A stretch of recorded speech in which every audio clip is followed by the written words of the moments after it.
This segment of News 25 is brought to you by Valley Electric and its family of companies focused on serving our members. We're better together.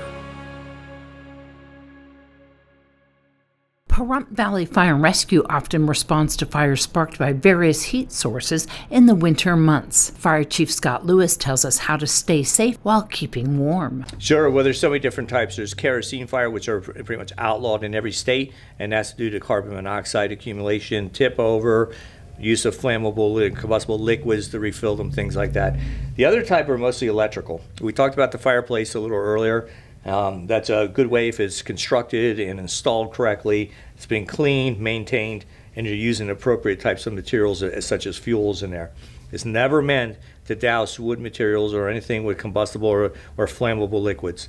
So if you use the fireplace correctly, that gives a nice augmentation and also gives a nice aesthetic, kind of pleasing atmosphere. But most people like to go with the ease and portability of electric space heaters. And we have a number of space heaters over the years that have caused significant fires in Pahrump and outside of Pahrump also throughout the county. The majority of the issues are too closely placed to combustible materials, bedding, piled clothing, paper products, anything along those lines, left unattended, and also the electrical source. Almost every single appliance should be plugged directly into an outlet, not to an extension cord. Most often we find that the extension cord failures are because they're kind of tightly woven still, they're not spread out, they're placed under materials that causes resistive heating, therefore we have then the secondary fire event. Yeah, we'll see a lot of heat lamps used outside in pens.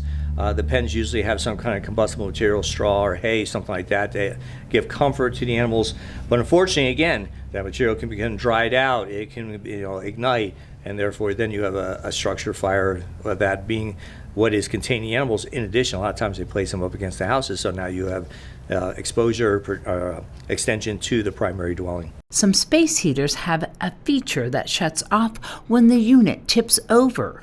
Chief Lewis talks about why that can still be an issue. And you still have to rely on the fact that if they are tipped over, a lot of times they're not completely tipped over, or if they are in a tipped fashion, they're placed against other materials. Are space heaters a good option to heat a small area in your home? It's like anything else. There's a risk associated with it. So use appropriately, use wisely, strategically placed, in your presence. They add great value. But once you start using them as a tool or implement to heat a house and you're no longer in the environment, or there's material placed around, or there's something what we call series arcing, where there's an actual arcing between the plug and the outlet, you may not know that there's a problem until the problem presents in a larger fashion.